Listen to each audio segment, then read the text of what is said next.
All right. Good afternoon, everyone. Welcome to the Valor Financial Specialist training. As you can probably hear right away, because Phil's voice and my voice are very, very distinct. Phil is actually traveling at the moment, so I'm taking over just to do intro. But as you see from the screen, we are in for a treat to talk about disability insurance, how it fits in the marketplace, and the resources that you have access to. And Todd, I know you actually probably don't know me very well, but I've met you before at one of the Three Mark conferences years ago, a Yes. couple years ago, and I've seen you speak a few times. So I will say, just from personal experience and working a little bit with Todd's team and everyone over there, they are a phenomenal resource in the disability space. They're going to make you look really, really good, and they do a phenomenal job and know their stuff, which is and really where for us where we need them. I know there might be a couple people on here that are familiar with disability insurance and how that all works, but for the most part, most of the people that are on that we're working with in right now are people that are really focused in like life insurance, annuity, health insurance, and DI is kind of a secondary or even maybe even tertiary field that they're working with. And so it's a really important field though. And this is something that not only you can be helping a lot of your clients but also be helping yourself and getting more wallet share and not leaving money on the table. So with that said, I'm not going to steal any of Todd's thunder. I'll take care of a couple things of uh, just logistics as well. So if there's, I know right now everyone's muted and things like that, but if there are questions, the first thing to do is put them in the chat, and then we'll make sure that we address them as we're going along. Todd, I'm assuming there'll probably be a time where they can do a little Q&A. Yeah, absolutely. So they're welcome to interrupt as we go and send stuff into the chat box too, either way. Perfect. Frankly, I find during these training sessions, it's easier to address them while we're on that topic versus going back to readdress them because we're actually going to be covering several different types of policies today. So there's going to be a lot of Perfect. information out there for sure. Well, view it from times, like I said, and we don't have a huge crowd today, anyways. So if you do have questions about disability, especially as Todd's talking about it, then please interrupt. Just ask the question. This is meant for your understanding. If we can just get just a couple of you to really understand DI and where it fits in the space and how you can utilize it, especially before the end of the year and things like that, there are a lot of things that you can do with it, and leveraging it with the existing network that you already have if you've never had that conversation. So, with that said, though, I'm going to put myself on mute. And then, like I said, if you all should have the ability to unmute yourself or use the chat bar, but I will hand it off to Todd. And like I said, I've seen Todd speak before. He is a wealth of information and excited to learn from him and his team and how they can help us sell more DI and help more clients. Without any further ado, Todd, floor is yours. Thank you. I appreciate the warm introduction. So today, let's recap a little bit about what we've covered and then kind of where we're going. It's a little bit like algebra class where we start with the basics and we stack on top and stack on top. And by the time we're done here in a couple of weeks, you will have all of the knowledge that you need to have good conversations with your clients regarding their income protection. So initially, we talked about how to start conversations, the couple sales ideas, and the basics of a DI policy, right? The moving parts of elimination periods and benefit periods and how they determine how much benefit a client gets, so on and so forth. The next session, we talked about kind of our two primary markets for individual disability insurance, okay, to protect somebody's personal income. That's in our white collar and medical space. And then we've got carriers out there for middle income and blue collar. Obviously, not all carriers can be good at all things, and they have their sweet spots and where they want to write the business. So that's why we have multiple carriers, a lot like the life insurance side, right? Some carriers are very good with permanent policies. Some carriers are really good with term policies. You've got a mixture of those things. Same thing here. Now we're going to kind of take and transition this, and today, as you can see on your screen, we're going to talk about business owner disability insurance. This is really an untapped market, even beyond regular disability insurance or personal disability insurance. Um, Producers forget that this exists, that it's a possibility. I can tell you right now, if you can do it from a life insurance perspective, we can also do the exact same thing from a disability perspective. And sometimes we can do even more than what is capable through a life insurance policy. So with that being said, here's a little bit of an overview of what we're going to talk about today. We're going to talk about business overhead expense, disability buyout, loan coverage, and key person coverage. So let's walk through these here just a little bit, right? So we kind of talked about how this thing is set up, right? And here's how I would have you look at this. Think of it as two, or even on this page, three separate silos of coverage. First silo is protecting your personal income. The second silo is business protection planning. And the third is the business exit planning. You can take the business protection and business exit planning and put those into one silo if you wanted to. So these things are completely separate of each other. They don't talk to each other, but they do intermingle and make sure that a client is properly protected from all aspects. Let's first talk about disability business overhead expense insurance. This is a phenomenal plan, and we'll walk through this probably more than we'll walk through the other policies, because this one needs to be talked with your business owner clients. They don't know about this. They don't know how it can help them, and they don't understand the benefits that they can receive from this, not only from a potential claim, but from a taxability standpoint. So what is it? Well, business overhead expense covers obviously the fixed expenses associated with a disabled owner. Okay. What problem does it solve? Well, basically it's a Band-Aid policy. Okay. These policies last for 1 to 2 years. So most carriers will offer a 1 year and a 2 year benefit period. Some carriers also have an 18-month benefit period in there. It's the Band-Aid, okay, to keep the bills paid, keep the doors open in a business in the event that the owner becomes disabled. These fixed expenses need to be paid no matter what. Why would you want to pay those out of pocket when we can ensure that and have the carrier pay for all of these major expenses for you? Basically, what we're here to do is we're here to buy time, all right? One of two things are going to happen with the business overhead expense policy. One, which is what we hope, the client becomes better, right? They get healthy and they're able to return to work. Or two, it buys time to get them to the point where they know they're not going to return to work and they can start their business succession plans. All right. So this is a short time frame, 1 to 2 years, and it pays all of these bills in order to make sure these expenses are being covered. Who needs it, right? Does every owner need it? Not necessarily every owner, but I would say a vast majority do. And here's what I would tell you is that if the owner's absence would impact revenue, if the owner's absence impacts revenue immediately, I should say, then yes, the client does need this. All right. Here's how these policies are set up. Typical 30, 60, or 90-day elimination period.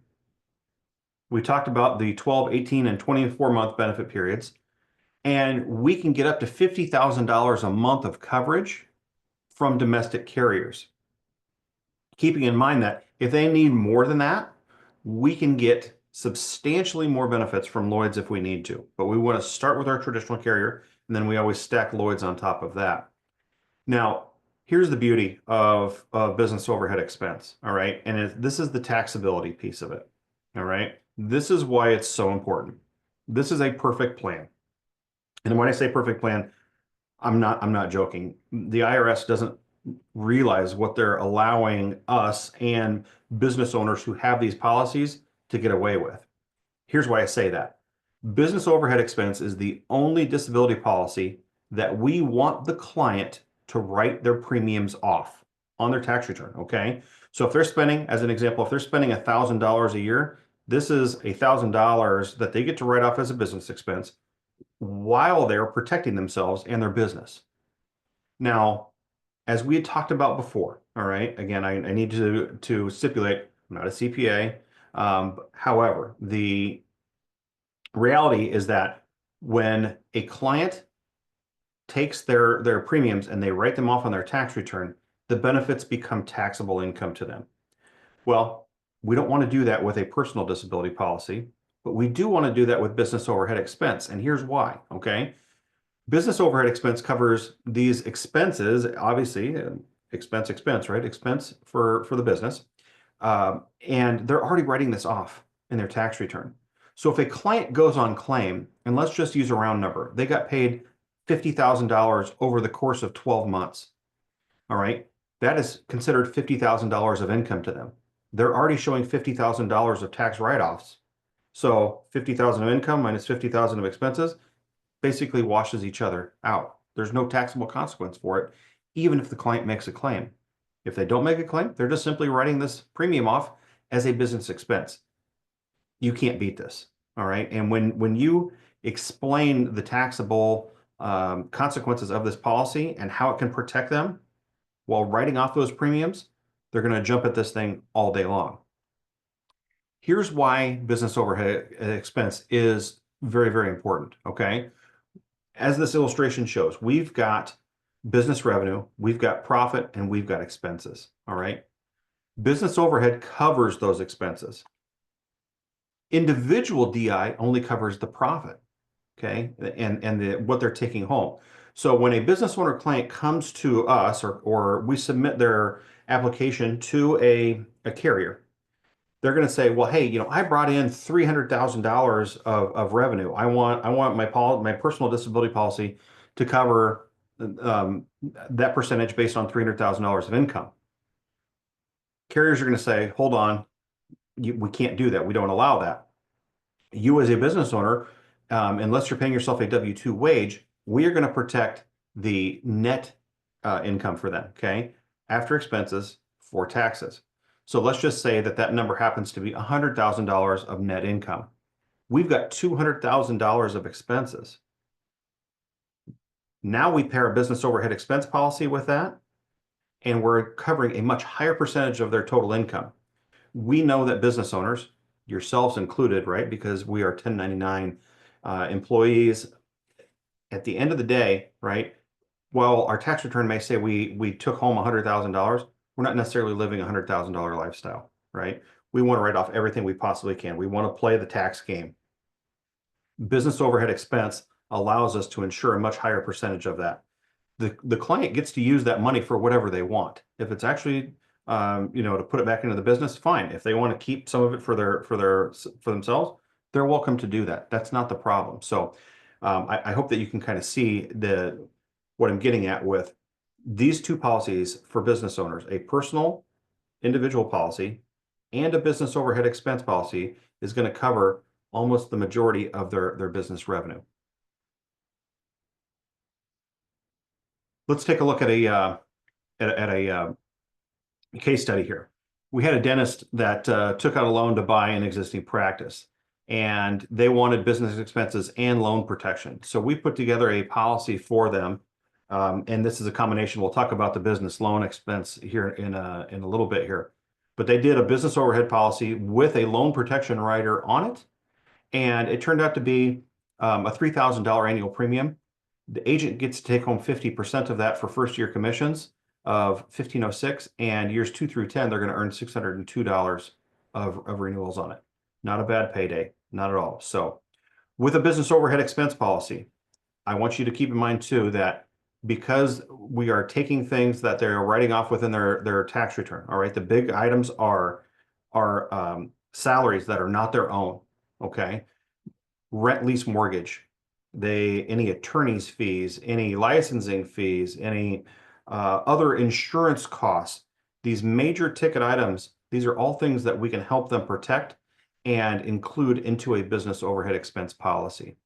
Marketing, that's another big one for a lot of places too, if they're spending money for radio ads or whatever it may be, online ads, that sort of thing. Any questions about that before we move on to buy-sell insurance? Okay, we will move on. Second policy we want to talk about is buy-sell. All right, no different than life insurance. This does the exact same thing, but from a disability perspective. All right, what we know, and I know that we talked about this before in previous sessions, is that during our working years, we are much more inclined to become disabled than die prematurely. We see tons and tons of buy-sell agreements that are funded with life insurance. Very few of those agreements are actually funded with disability insurance. And it's something that you can bring up to your clients to discuss with them. If it's not in their buy-sell agreement, it needs to be added to their buy-sell agreement. And it needs to be properly funded with a correct policy. We can help you guys do that. So again, what is it, right? Same thing as a life insurance policy, except it's going to reimburse and buy out the disabled owner's shares of the business, not in the event that they die, in the event that they are too sick or hurt to work for an extended period of time. What problem does that solve? Obviously, right? This is going to provide the funds at the exact time it's needed, okay? This is Johnny on the spot, and it's going to follow what the buy-sell agreement states. If it says, hey, if you are out of work for 12 full months and then the buy-sell agreement kicks in, it's going to be right there. If it says 2 years, it's going to be right there. Whatever that says, we can match that, and those funds are going to be right there when they are properly needed. Who needs it? Obviously, a business with 2 or more owners. And we can set this thing up to be either cross-purchase or entity purchase. However, again, their buy-sell agreement is set up. Product highlights. So with these policies, we talked about business overhead expense having 30, 60, 90-day elimination periods. To pay their bills, those clients are going to need shorter elimination periods, and they need their benefits quickly. With a buy-sell policy, because we are going to buy out the disabled owner's portion of their business, we are going to put longer elimination periods on this, right? We don't want somebody who's missed 90 days of work to have to sell their portion of the business. So it's 1 year, it's 18 months, or it's 2-year elimination periods typically. Now, the benefits have a lump sum benefit typically, and then we can also pair that with 2-year all the way out to 5-year monthly benefit periods as well. So I think this illustration kind of shows exactly how this is going to happen. The vertical black line on the very far left is when the disability occurs. We've got our elimination period of 30, 60, or 90 days before the business overhead expense policy kicks in. And that pays for a period, let's say it's 2 years, okay? Business overhead policy quits, and guess what? That's where the buy-sell agreement kicks in. It's going to kick in a lump sum benefit, a larger lump sum benefit, and then we can also do monthly benefits out for 5 years if they want to structure it that way. They don't have to do the monthly benefit. They can take it all as a lump sum benefit if they would choose to. We find a lot of businesses for cost purposes do that monthly benefit after the lump sum and extend that out. That way they've got continued revenue over the course of some time. Any questions about that? Okay, let's walk through an example of this as well. This happened not too long ago. We had 3 young dentists opening a new practice, and they were interested in protecting their family and their business. So what did we do for them? We did additional DI for themselves. We did a business overhead expense policy.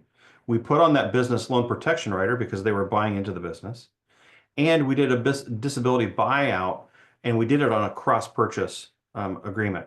With all of those things put together, those policies totaled $18,241 of annual premium. Again, you as the producer get to take home 50% of that. So you made over $9,000, and it's over $1,800 of annual renewals years 2 through 10. Not a bad payday. And you know, this is going to open up numerous doors. I think the referrals from this alone to say, hey, talk to these guys or talk to these people, please, because they were able to help us out. They protected all of our issues and made sure that if anything were to occur, that we had a bulletproof plan set up for them. So tons and tons of opportunity here just outside of this this one sale.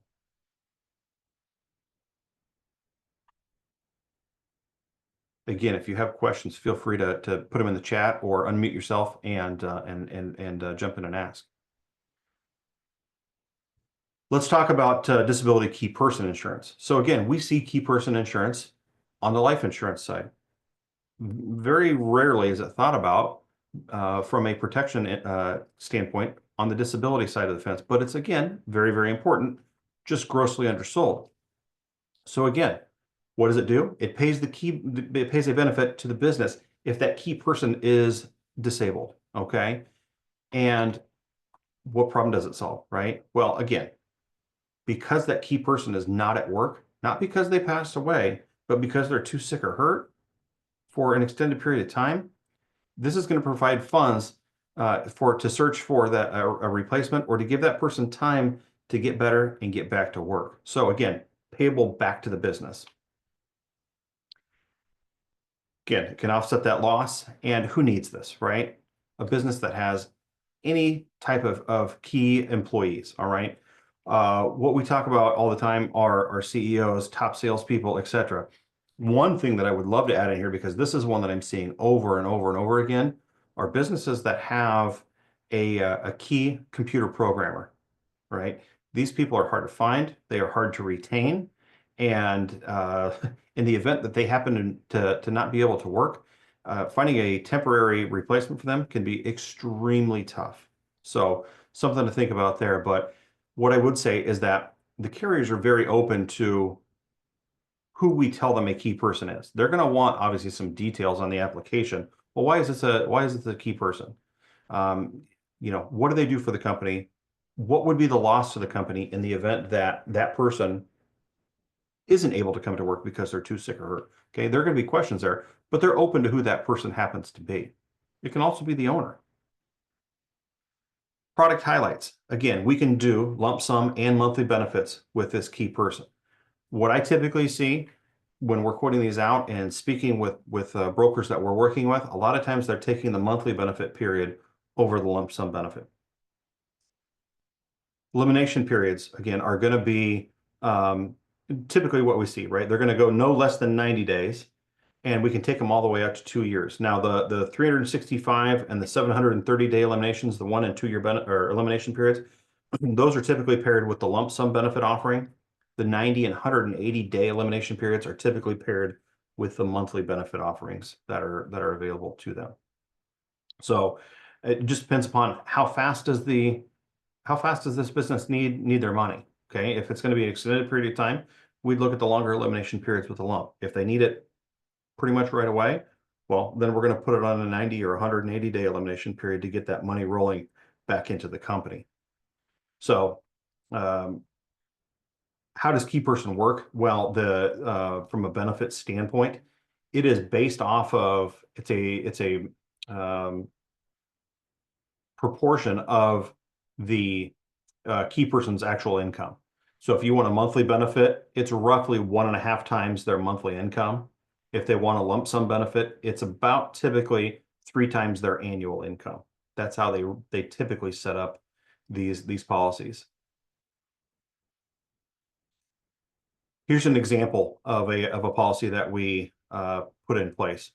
It was a nonprofit hospital, and they went through an extensive search for a new CEO. Okay, not cheap, and obviously not fun. They were a current client in their group benefits policy, and what we were able to do for them was provide a key person replacement policy for this new CEO. And what they had designated, and you don't have to do this, but they shared this information with us, right? The reason they put that on there was in the event that this key person became too sick or hurt to do their job duties, they were going to need to do another search. And that search costs a lot of money.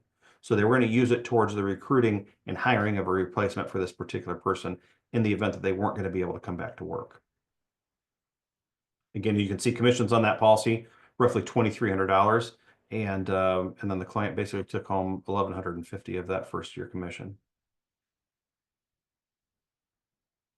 We also had a Rainmaker sales manager. All right, this person was critical to the business. They were bringing in the clients. They were bringing in the revenue, and they needed a key person policy. And here's what we actually had to use this with a surplus lines carrier. Okay, so we did this actually through one of our Lloyd's outlets. And so what we were able to do there is it's a non-cancelable policy that provided guaranteed premiums to them, which really excited them. $3,570 of annual premium. Again, agent took home $1,785 of first year commission on that. Not a bad payday. So as you can see, as we keep talking through these things, these are all things that can happen from a life insurance standpoint. There's no reason that we shouldn't also be protecting these things from a disability standpoint. It's just simply people don't talk about it.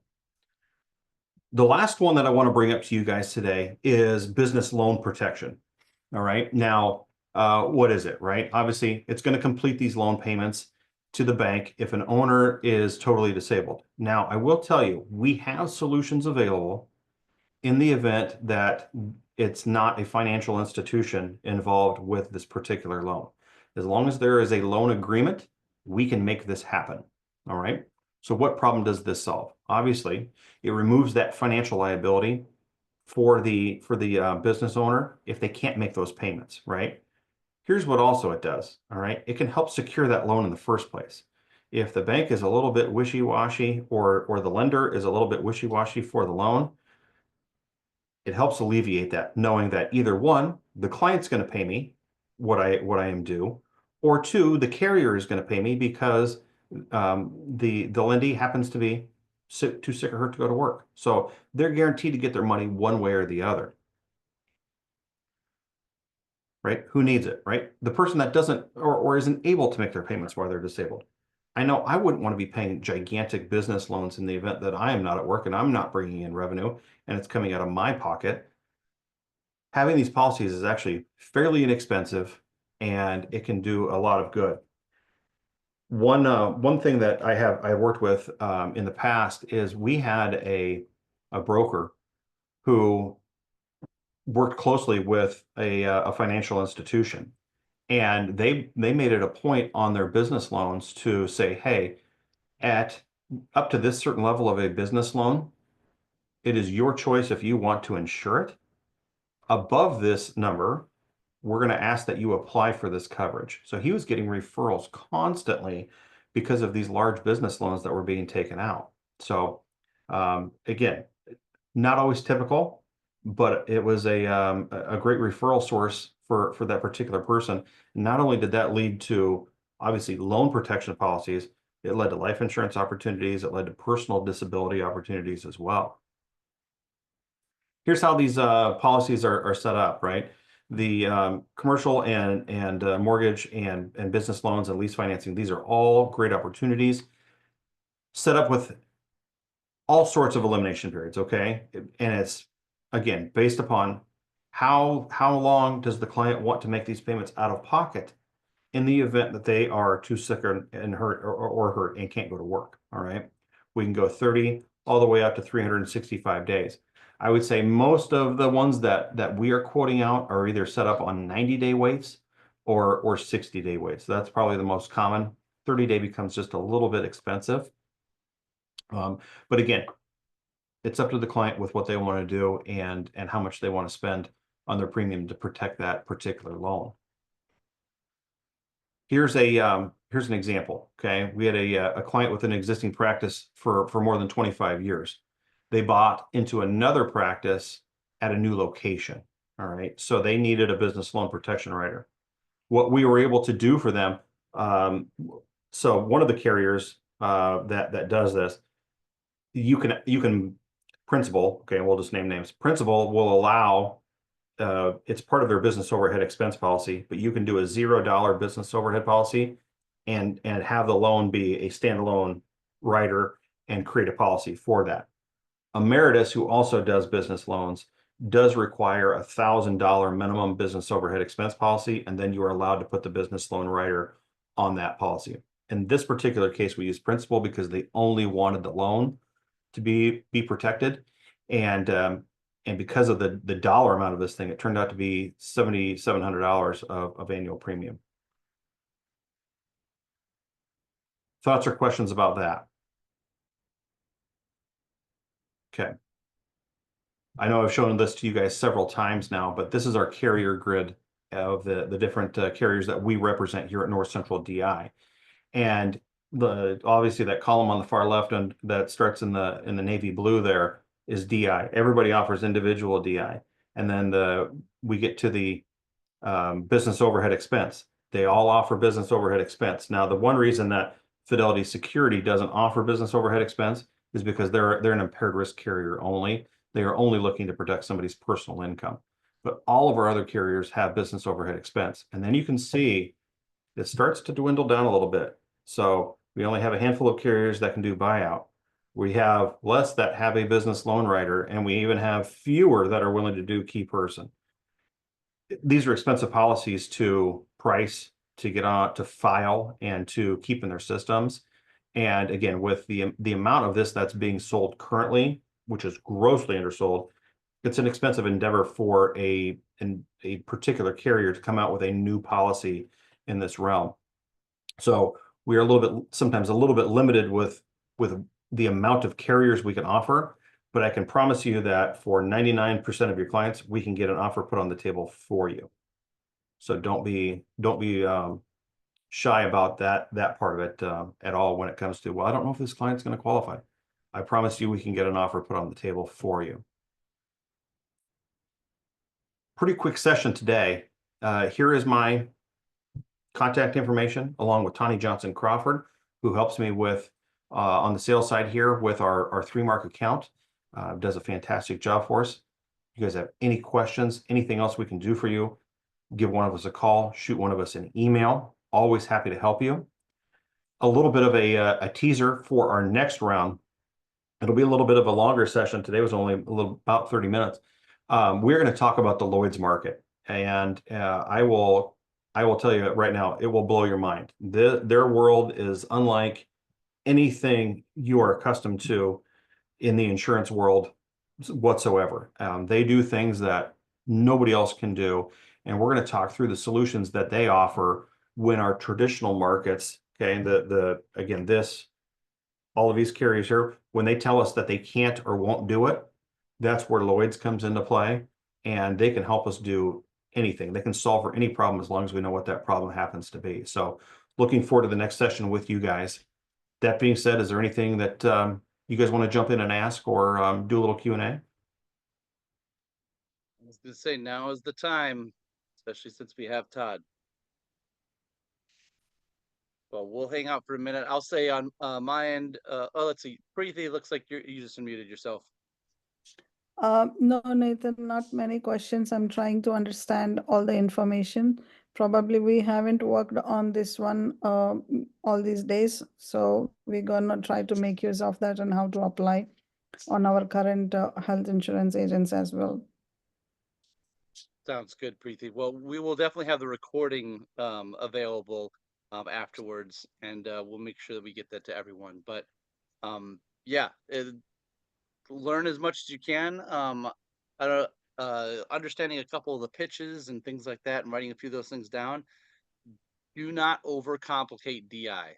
The idea is that a lot of the information that we're sharing here is for understanding, but remember that you have a whole team behind you, and that's really what North Central DI is all about. Right. And providing those resources. So you're the biggest thing that I can express to everyone, and this is what because I'm not a DI guy at all, but the way that our team did DI in the past was we shared a few phrases and concepts and understood just a couple questions to ask, and then literally we would gather the data that was necessary, and then we pass it off to places like North Central DI, and they take care of the quoting and making sure the policy is the right way. That's not the stuff that everyone here has to learn. All you have to understand is where does it fit in the clientele that I'm working with? What questions do I need to ask? And what is the information that I need to have? Which, and Todd and his team, they all have simple forms to get access to that you send that information over. They will take care of everything else for you. Correct. Here's what I would tell you guys too. You don't have, obviously, you don't have to memorize all the information that we walk through today. I want to make sure that you guys understand that this stuff is available to you. We have all of the details. We will help you with your case setup and case design. If you know that you're going to be meeting with a business owner client, give us a call in advance and say, hey, I've got an owner of a company that does this. What questions should I be asking? What policies should we be looking at that maybe they're not aware of, or maybe I'm not aware of either? By the way, we're happy to get on a call with you and the client, or get on a Zoom with you and the client to walk through these solutions if you're not comfortable doing it. We're happy to lead those conversations for you guys too. So I want to make sure that you guys are fully aware of that offer as well. Yep. And so, yeah, everyone here, I can't stress that enough, but everyone here, all you need to really study and understand is the art of the conversation, and what you need to know to be able to get them to raise their hand to say, yes, I'd be interested in learning more about how, DI can help me. If you can understand just a few of those pieces, then you are equipped with everything that you need to know because you got a big team behind you. So, like I said, I'm beating a dead horse at this point, but cannot stress that enough. Yes, thanks Todd, and thanks Nathan. Absolutely. welcome. We And appreciate your time. like I said, we'll hang out for another minute, see if anybody else, something pops into your brain. But if not, we won't. I mean, I know everyone's got. I've got my video off too, so really, we're all just staring at Todd's face. So I mean, we probably don't. Oh, We probably don't need to do that very long. I know. I feel sorry for you guys. I apologize. But it looks like if anybody does have questions, you know where to find us. This is recorded, so we will put the recording out there as well. We are looking forward to the next session. And like I said, learn as much as you can, be an art, study the art of the conversation, what you need to do. And even if you don't know the conversation, as Todd just said, shoot them an email, give them a call, say, hey, I'm meeting with this person, or this is what I'm looking at. What would what things would you say? And Todd and his team will help out. So with that said, though, everyone, like I said, I'll do this slowly, but everyone have a wonderful day and a great weekend. If there's no other questions, we'll wrap up and we'll look forward to seeing you the next time, Todd. Sounds good. Thank you guys. Appreciate it. Thank All you, right, Todd. everyone have a good day. All right, you too. Bye. Bye. Bye.